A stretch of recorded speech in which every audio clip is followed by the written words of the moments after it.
sukacita bagi kita semua. Selamat sore dan selamat datang. Sebelumnya, marilah kita panjatkan puji syukur kepada Tuhan yang telah memberikan kesehatan dan keberkahan bagi kita untuk hadir di sini untuk mengikuti jalannya Public Expose pada hari ini. Sebelumnya, terlebih dahulu akan kami perkenalkan Direksi Perseroan yang telah hadir di antara kita. Mohon berdiri untuk pengurus yang namanya saya panggil. Bapak Rudolf Karningota Nainggolan selaku Direktur Utama, Bapak Yoyong selaku Direktur, dan Bapak Joni Pangaribuan selaku Direktur. Selanjutnya acara kami serahkan kepada Bapak Rudolf selaku Direktur Utama Perseroan. Baik, terima kasih. Selamat siang. Assalamualaikum warahmatullahi wabarakatuh. Shalom. Salam sejahtera buat kita semua. Pada hari ini kita akan menyelenggarakan paparan publik di mana agendanya adalah kinerja operasional Q1 2025 yang akan nanti dijelaskan oleh Bapak Joni Pangaribuan sebagai Direktur Operation. Kemudian yang kedua, kita akan mendengar pemaparan daripada Pak Yoyong ya, yang akan menjelaskan tentang kinerja keuangan Q1 2025 serta ada hal-hal lain yaitu tentang strategi perusahaan dan target-target yang akan kita tetapkan bersama untuk periode tahun 2025. Baik, kita akan mulai ya. Pemaparan yang pertama tentang kinerja operation. Jadi waktu dan tempat buat Pak Joni Pangaribuan. Silakan Pak Joni. Baik, terima kasih Pak Rudolf. Berikut saya akan menjelaskan kinerja operation operasional kuartal 2020. Ada penyewaan dan rasio kolokasi. Jadi sepanjang di akhir tahun 2024 hingga di kuartal 2025 kita tidak ada perubahan yang signifikan dalam penambahan tower. Yang saat ini totalnya 1006 untuk tower dan kolokasi masih tetap di angka yang sama dari akhir 2024 hingga kuartal pertama 2025 sebanyak 697 lokasi. Jadi jumlah sampai kuartal 2025 itu saat ini ada 1703 tower kita. Jadi rasio kolokasi masih tetap di angka 1,69. Terus kalau kita lihat dari sisi penyewaan dan rasio utilitas untuk fiber optik, nah secara billable itu tetap di angka yang sama 2024 hingga kuartal 2025 yaitu sepanjang 1.521 km. Namun secara fisik kita ada penambahan 18 kilo menjadi 1.636. Jadi rasio utilitasnya ada penurunan dari 24 ke 2005 adalah 0,94, di 2000 kuartal 1 2005 itu 0,93. Kalau kita lihat secara pertumbuhan portofolio tower semenjak 2018 sampai di akhir 2024 itu tetap ada pertumbuhan, cuman di akhir 2024 sampai di kuartal 1 2005 rasio kolokasi itu di angka yang sama itu 1,9. Terus next untuk slide yang berikutnya, kinerja operasional tetap terkait penyebaran lokasi tower. Nah, dari sepanjang 2024 akhir sampai kuartal pertama 2025 itu masih dominan penyebaran lokasi tower kita adalah di Pulau Jawa sebanyak 61%, terus diikuti oleh di Pulau Sumatera sekitar 20%, terus yang berikutnya di Kalimantan 11%, terus di Sulawesi 7%, dan yang terakhir di Nusa Tenggara sama antara sampai kuartal pertama 2025. Terus next slide-nya untuk penyebaran penyewaan linear dengan pertumbuhan penyebaran lokasi kita ya, bahwa di 2004 hingga kuartal 2001, kuartal pertama 2005 itu adalah masih tetap dominan di Pulau Jawa, yaitu dengan penyewaan 62,9% di Pulau Jawa, terus dilanjutkan di Pulau Sumatera 22,4%, terus dilanjutkan di Kalimantan itu 8,3%, Sulawesi 5,8%, dan Nusa Tenggara 0,6%. Nah, ada peningkatan yang tidak begitu signifikan sebenarnya hanya di Nusa Tenggara, dan yang lainnya masih tetap di angka yang sama. Oke, next slide. Nah, penyewaan fiber optik sama juga, bahwa dominan masih di Pulau Jawa sepanjang 1.140 atau sekitar 74,9%. Terus di Pulau Sumatera yang kedua itu di Sulawesi 226 kilo 14,89%. Begitu dengan di Sumatera itu 6,67%, di Bali Nusra 2,86%, dan di Kalimantan 1,2%. Di kuartal pertama 2025 tidak terjadi perubahan signifikan juga, hanya ada perubahan di Bali Nusra secara fisik ya. Oke, next slide-nya. Untuk laporan keuangan mungkin bisa dijelaskan oleh Pak Yoyong. Demikian yang bisa disampaikan. Kami silakan Pak Yoyong. Silakan Pak. Terima kasih Pak Joni. Ya, selamat siang rekan media dan peserta pabrik. Ya, jadi dapat saya sampaikan bahwa laporan kinerja keuangan tahun kuartal pertama tahun 2025 ya. Jadi pada tahun 2025 31 Maret ya, tepatnya, posisi aset lancar kita berada di 38 miliar. Kemudian aset tidak lancar kita berada di posisi 1.312 miliar rupiah, sehingga total asetnya sebanyak 1.350 miliar rupiah. Kemudian pada 31 Desember itu aset lancar kita sebanyak 124 miliar, dan aset tidak lancar kita sebanyak 1.303 miliar, atau totalnya 1.427 miliar.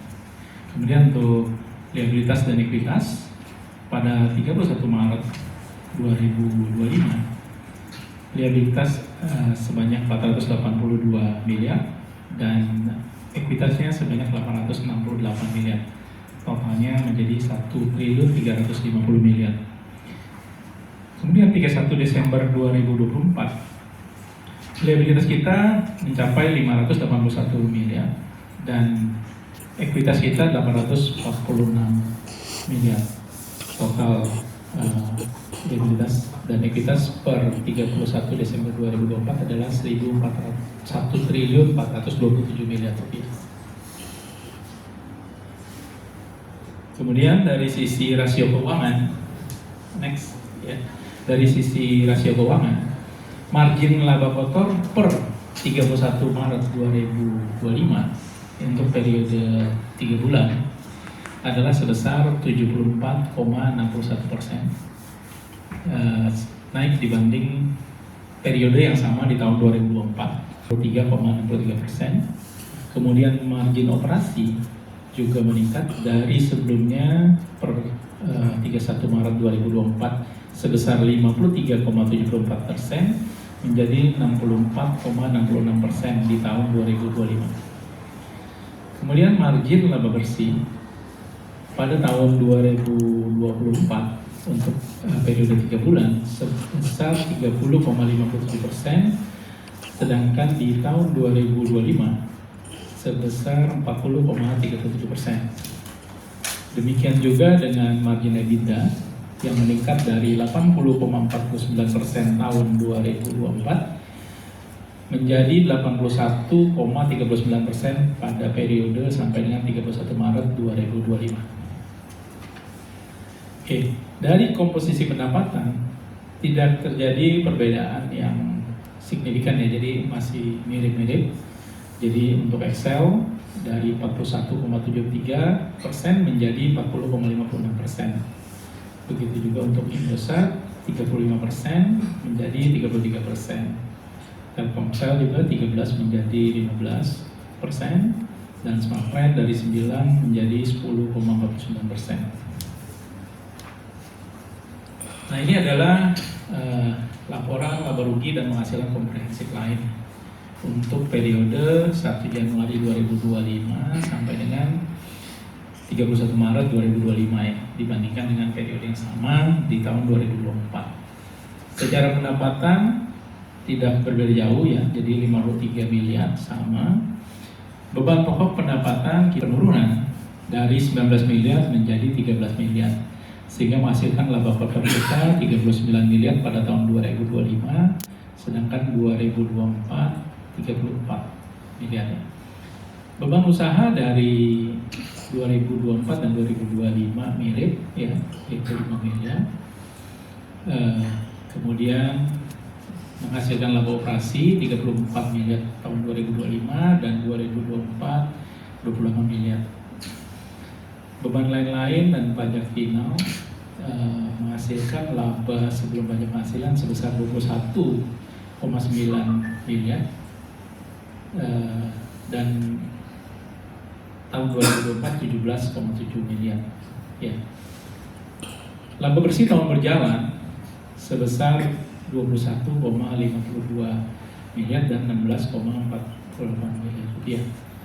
Total EBITDA sebesar 43 miliar 382 dan di 2024 43,4. Sehingga laba per saham dalam rupiah penuh itu Rp39 untuk tahun kuartal 1 2025 dan Rp29 untuk kuartal 1 2024.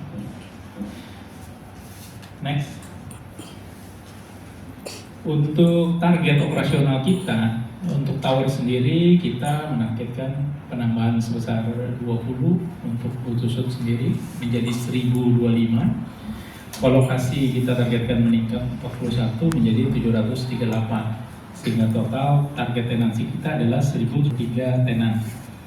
Rasio kolokasi kita targetkan mencapai 1,72. Untuk fiber optik, di level kita targetkan menambah sebanyak 5 km menjadi 1.526 km dengan utilisasi rasio 0,93. Untuk target keuangan, pendapatan kita targetkan terjadi peningkatan sebesar 7,96% sehingga mencapai 228,53 miliar. Untuk EBITDA sendiri kita targetkan meningkat 8,93%, yaitu 186,758 miliar. Nah, persen kita harapkan mencapai 81%. Ini adalah target setahun ya, jadi tahun 2025. Selanjutnya untuk lainnya akan disampaikan oleh Pak Rodok. Silakan Pak Rodok.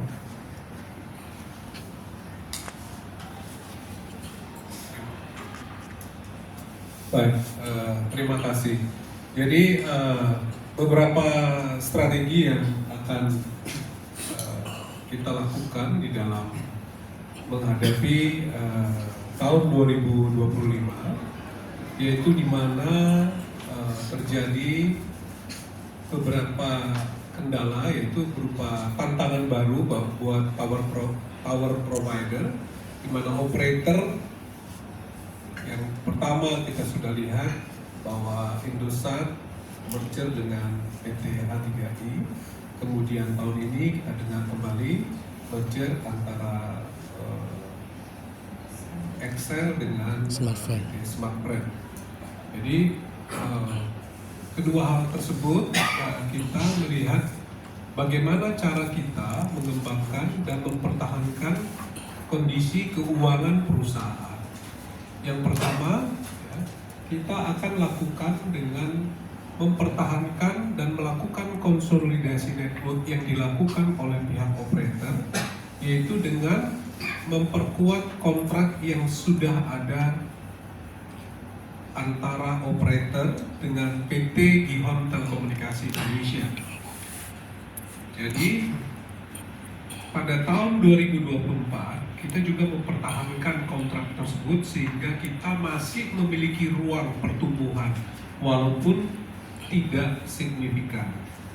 Kemudian yang kedua, kita juga meningkatkan bagaimana caranya meningkatkan revenue untuk masa yang akan datang, yaitu dengan cara kita mengajukan dan sudah diputuskan dalam RUPS tadi, yaitu memberikan izin baru, KBLI baru, yaitu tentang power, ya, bahwa PT Gihon Telekomunikasi Indonesia bisa melayani tower untuk kepentingan power yang ada di masing-masing lokasi, karena selama ini kebutuhan tower itu bukan hanya infrastruktur fisik towernya saja, tapi kadang-kadang juga membutuhkan kebutuhan listriknya, di mana PLN tidak ada di sana. Ya. Itu yang kita lakukan.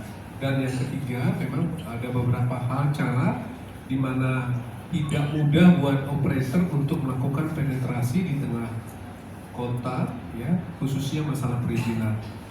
Nah, ini kita siasati bagaimana caranya meramu dan sehingga kita mampu mempertahankan revenue stream dari PT Gihon Telekomunikasi Indonesia sehingga kita dimampukan untuk bertumbuh secara berkala ke depan. Demikian dari penjelasan kami secara keuangan dan strategik. Saya berterima kasih kepada kita semua pada Bubex hari ini. Saya serahkan kembali kepada Ibu Rifka untuk masing-masing dari kita mungkin ada yang bertanya dengan tata cara yang mungkin sudah disampaikan. Pak Putra dari Harian Kompas. Ada 3 pertanyaan Pak yang ingin saya tanyakan. Mungkin saya pengen mendengar lagi bagaimana sih Bapak sekalian melihat prospek dan tantangan bisnis di tahun ini gitu. Mungkin di tengah gejolak dan ketidakpastian ini itu seperti apa gitu ya, pasar sekarang gitu. Kemudian yang kedua, apakah tadi kan sempat dipaparkan ada target ekspansi, kalau nggak salah tadi ada beberapa target itu ya, itu akan ke mana saja gitu kan, dan ada prospek pasar apa yang dilihat di balik rencana ada penambahan power atau apa tadi, seperti apa melihat prospeknya sehingga menargetkan seperti itu gitu. Lalu yang kedua, yang selanjutnya itu tadi kan ada target pertumbuhan pendapatan kan 7,96% kalau nggak salah tadi kan. Nah, seperti apa cara mencapainya, mungkin Pak bisa dijelaskan lagi. Itu saja sih. Langsung penanya kedua. Assalamualaikum warahmatullahi. 3 dulu ya. Oke, terima kasih banyak. Pertanyaan pertama saya akan jawab Pak Syahputra dari Kompas tentang prospek tahun 2025. Tahun 2025 seperti kita ketahui Pak, jadi operator ini kan banyak melakukan merger. Saya pikir ini sehat, sangat sehat, ya kan? Dan kita saat ini sudah berada pada teknologi 4.5G. Ya. Nah, ditanyakan bagaimana prospeknya? Prospeknya adalah pertama Pak, setelah terjadi konsolidasi yang dilakukan, rata-rata merger ini memakan waktu, kalau menurut pengalaman yang ada, itu kurang lebih 3 tahun Pak. Ya, 2022, 2023, 2024 itu hampir selesai dan sudah selesai yang ION, ya, Indosat dan H3I. Kemudian tahun ini kita mengalami merger kembali, yaitu antara Excel dengan Smartfren. Ya, kita harap juga jangan terlalu lama merger ini. Nah, konsolidasi network ini tentu menambah juga Pak, ya, tidak harus selalu menghilangkan jumlah revenue dari titik-titik tower kita. Tentu ada penggantian, kemudian yang kedua juga tentu ada fiberisasi antar menara yang semakin masif dilakukan, karena ke depan ya kita sampai saat ini masih 4,5G Pak, kita belum ke 5G, karena saya pikir dengan geografis kita yang kepulauan island masih cukup 4,5 G. Ya, nah, jadi kalau dikatakan prospeknya ada, yes, masih ada, Pak. Ya kan? Jadi kita masih melakukan penetrasi dan terutama di tengah kota, Pak. Ya, jadi tengah kota ini kan sudah padat sekali, ya kan? Nah, masih ada titik-titik simpul yang dibutuhkan, Pak. Ya, semakin rapat, ya, memang tidak masif. Itu. Jadi kalau plan target, silakan Pak Yoyong bisa menceritakan, tapi intinya pendapatan kita sesuai dengan penjelasan secara operation tadi ada pertumbuhan. Ya, kalau di Q1 pertumbuhannya cuma hampir nggak ada atau satu saja, bukan berarti kita tidak ada pembangunan saat ini. Ada pembangunan tapi belum dideklar karena masih melewati fase Q1. Ya. Secara keuangan, kalau plan target 2025, Pak Yoyong bisa jelaskan? Oke, silakan. Ya, terima kasih Pak Dok. Menyambung dari penjelasan Pak Dok tadi, jadi memang dari Q1 memang kita masih rendah ya. Tapi dari target kita yang secara operation, yaitu tower, ya, tadi seperti dibutuhkan, dibilang masih dibutuhkan, prospeknya masih cukup sangat bisa kita raih nanti ya. Jadi kita optimis itu bisa dicapai, sehingga nanti berdasarkan penambahan menara dan tenancy, otomatis ada penambahan juga di revenue kita. Nah, jadi mengapa kita menambahkan pendapatan kita dengan target sebesar 7,96%, kita masih optimis bahwa kita masih bisa meraih peluang yang ada. Ya, jadi kita akan coba dan akan kita usahakan ini akan bisa kita capai. Gitu mungkin tambahan dari saya, Pak.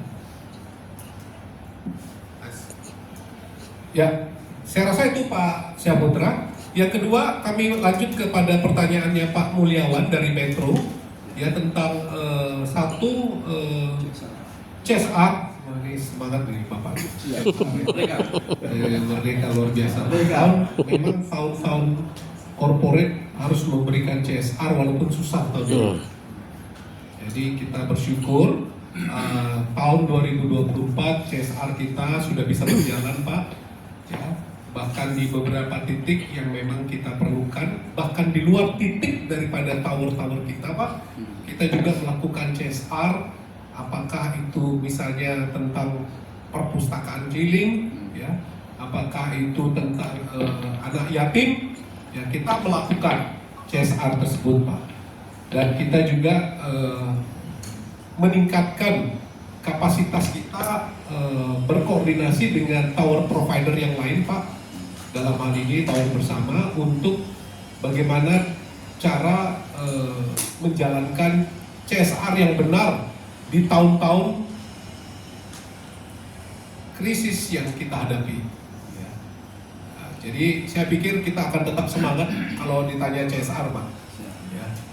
Yang kedua adalah area. Apakah ada penambahan area di luar Jawa, Sumatera, Sulawesi, Kalimantan, Nusa Tenggara? Tentu, Pak. Tentu kita berharap masuk kepada area-area di luar daripada itu dan tetap secara konsisten, Pak.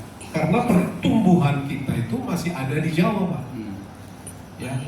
Jadi hari-hari ini data kita itu bertumbuhnya cukup signifikan, Pak, di daerah Jawa, sehingga kalau ditanya terkait dengan Pak Syahputra tadi menanyakan apakah ada pertumbuhan, ada, Pak. Dengan fiberisasi itu kapasitas kita meningkat, Pak. Ya, karena ini kapasitas kita meningkat, BTS kita meningkat, tentu nanti listrik kita juga meningkat. Ya. Jadi kurang lebih itu. Nah, Pak Indra dari Media Warta, apakah ada visibility? Yes, Pak, kita ada visibility. Bahkan di dalam visibility kita, IRR kita capai di angka sekitar 20%, Pak. Ini daerahnya daerah mana? Memang kita ada beberapa lokasi yang memang tidak ada PLN sama sekali. Ya, ada, Pak, daerah-daerah tertentu dengan menggunakan solar panel kita perlu mengadakan. Oleh karena itu supaya kita tidak salah, kita melakukan izin ini, Pak. Nah, di luar daripada itu ada beberapa titik yang memang nanti kita akan lihat apakah juga bisa sebagai alat, kan saat ini memang motor listrik itu kan Pak lagi banyak ya di pasar. Jadi apakah tempat swap dan sebagainya ya. Jadi ini kita lagi pelajari iklim usahanya Pak. Nah, apakah juga sebagai tempat EV charging kita nanti di tempat-tempat titik-titik tertentu, kita juga akan konsolidasikan secara koordinat, karena jujur aja hampir 200.000 titik tower yang ada saat ini yang sedang dipergunakan oleh asosiasi Pak. Dalam hal ini beberapa tower provider selain Gion Telekomunikasi Indonesia. Itu jawaban saya Pak atas pertanyaan dari Pak Syahputra, Pak Mulyawan, Pak Indra, terima kasih. Mungkin ada yang lain episode kedua? Iya. Silakan. Siap. Oke. Terima kasih banyak Bu Rina, Pak Sabto, Pak Adi dari Cakrawala ya Pak ya. Yamin.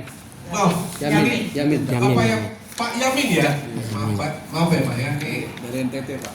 Oh, luar biasa. Jauh ya. Biasa jauh-jauh di sini ya. Pak Yamin, kemudian Pak Supriyanto. Oke. Pertanyaannya Ibu Lina dan Pak Supriyanto ini mirip. Labanya untuk apa? Kemudian tahun 2025 target labanya berapa dan bagaimana cara mencarinya? Saya rasa yang pas ini jawab nih Pak Yoyo. Sudah siap ya Pak Yoyo? Ini Bu Lina dan Pak Supriyanto. Dari Jawa dia Pak. Dari NTT juga? Kan, Jawa. Jawa ya? Jakarta. Soalnya kalau Jawa nanti bingung saya. Mobil listrik Pak, naik mobil listrik. Oke, terima kasih. Jadi pertanyaan berguna, seberapa sering dividen? Ya, dividen sebenarnya kan laba dari laba bersih perusahaan yang dibagikan kepada pemegang saham. Ya, secara aturannya sebenarnya tidak ada yang membatasi ya. Jadi bisa aja, bahkan ada yang setahun 2 kali atau 3 kali bisa. Tapi perhitungannya kan sebenarnya laba bersih dihitung biasanya setahun 1 kali. Jadi pada saat perhitungan itu baru kita bisa bilang oh ini dapat laba sekian, kita bagikan sebagai dividen misalnya. Jadi kalau itu secara umum bisa berapa kali ya, tapi untuk Gion biasanya selama ini kita 1 tahun 1 kali ya, bisa memungkinkan kalau mau 2 kali ya bisa saja gitu ya. Nah, jadi bisa itu seringnya kapan saja, cuma untuk Gion selama ini masih 1 tahun 1 kali. Nah, kalau yang di luar itu biasanya kita bilang dividen interim ya. Nah kemudian sisa labanya digunakan untuk apa saja? Nah biasanya dari penggunaan laba bersih ini kita gunakan sebagai cadangan wajib. Ya, cadangan wajib itu tujuannya apa? Menambah kekuatan permodalan kita. Jadi tidak perlu setor modal lagi, tapi dari laba kita sisihkan untuk jadi tambahan setor modal. Kemudian berikutnya untuk apa lagi? Selain yang wajib, ada yang kita ngomong tidak wajib ya, atau tanda bahasa kita sering sebutnya sebagai laba ditahan yang belum ditentukan penggunaannya. Artinya laba itu juga bisa dipakai sebagai modal kerja kita. Ya, jadi itu yang dari pertanyaan Bu Lina ya. Kemudian yang nyambung ke Pak Supriyanto, ada tadi disebut juga tapi tadi udah dijelaskan yang nyambung ya Mas ya. Kemudian yang pertanyaan satunya yang dari Pak Supriyanto, belanja modalnya berapa sih belanja modalnya? Nah, belanja modal yang kita anggarkan untuk tahun 2025 ya, kita anggarkan itu jumlahnya sebesar kira-kira ya 140 miliar. Digunakan untuk apa? Terutama untuk pembangunan tower dan relokasi tower. Itu majority-nya, kita bilang itu terutama untuk itu. Nah, jadi dari 140 miliar itu terutama untuk pembangunan bangunan dan relokasi tower. Jadi itu yang bisa. Mungkin tambahan tadi yang sempat kelewat ya, yang menanyakan dari Pak Indra ya, ada visibility tadinya nggak? Jadi ada ya, jadi kita sudah melakukan publikasi keterbukaan informasi, itu bisa dilihat di web bursa atau di webnya kita juga, web Gion itu ada, dan itu sudah ada visibility tadinya sudah disampaikan juga keterbukaan informasi termasuk tambahan keterbukaan informasinya. Ya, jadi itu sudah dilaporkan ke OJK juga, jadi silakan bisa dilihat dan dipelajari. Saya kembalikan ke Rodo, terima kasih. Terima kasih Pak Yoyo. Ada pertanyaan Pak Sabto dari Gensa ya? Kemudian ada pertanyaan Pak Yamin dari Cakrawala. Oke. Pak Yamin, jadi pertanyaannya apakah energi yang dipergunakan fosil atau terbarukan? Sudah pasti terbarukan. Kalau fosil nanti kita jadi bersaing sama Pertamina. Ya kan? Kita tower provider Pak. Nah, kedua pertanyaannya, bagaimana terhadap daerah 3T? Sementara sampai saat ini 3T dikelola oleh Bakti, Pak. Bakti dalam hal ini di bawah Kominfo. Saya tidak bisa jawab kelanjutannya tentang 3T. Itu Pak Yamin. Nah, kembali kepada pertanyaan Pak Sabto. Ada lokasi site di Sulawesi, masalah legal. Nah, bagaimana kelanjutannya? Sudah dimenangkan. Kemudian ada perizinan di Depok, gitu. Dan yang ketiga perizinan secara umum yang susah, gitu ya. Transparansi. Bagaimana perizinan transparansi? Oke. Jadi gini Pak. Yang pertama, kalau namanya site akuisisi, tugas tower provider itu adalah bagaimana secara legal kita mengakuisisi lahan baik rental maupun buy. Rata-rata kita rental. Rental itu berarti ada 10 tahun, ada 20 tahun, ada per 5 tahun dan sebagainya. Tentu ada kesepakatan kedua belah pihak. Kesepakatan itu adalah menentukan satu harga dan masa rental. Itu yang selalu kita duduk bersama. Itu yang pertama. Persetujuan terhadap pemilik lahan. Bu, ada kopi Bu. Tolong. Itu kopi ada. Kalau Ibu kantor. Siap. Duduk depan tidur. Yang kedua, izin warga. Nah, satu-satunya di muka bumi ini di Indonesia membangun menara, izin warga itu tergantung warga. Padahal kita pemilu setiap 5 tahun memilih siapa? Presiden. Mama Pres. Di Indonesia lah warganya sebenarnya presiden. Memang ini salah kaprah.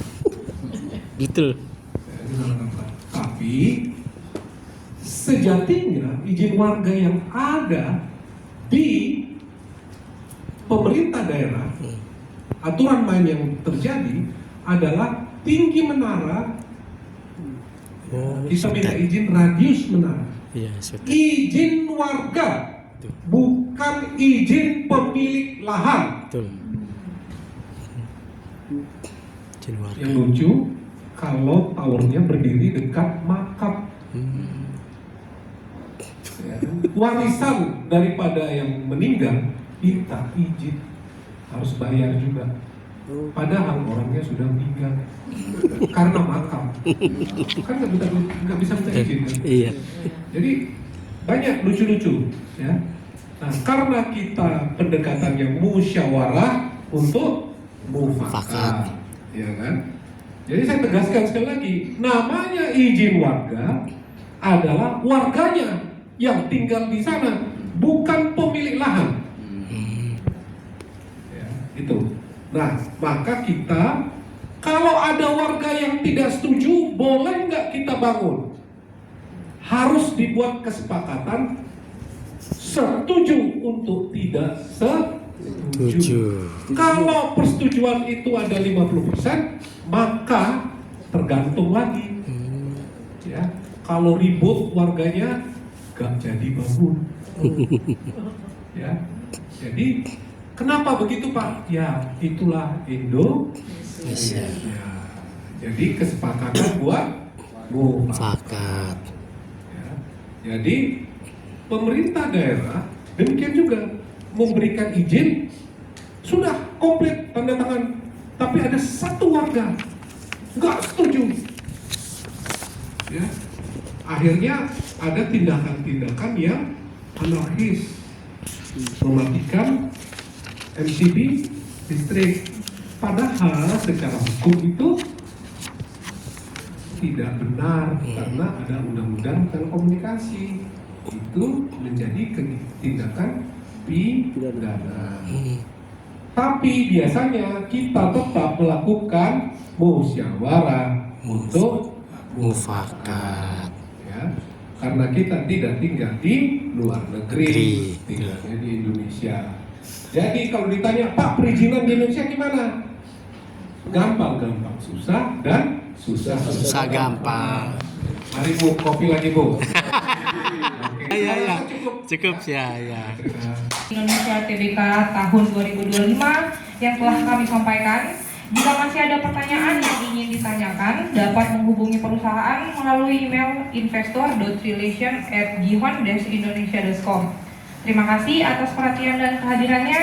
Selamat sore. Penting itu. Di luar negeri nggak ada Pancasila. Ono kopi. Izin Pak. Moga-moga. 2, 3.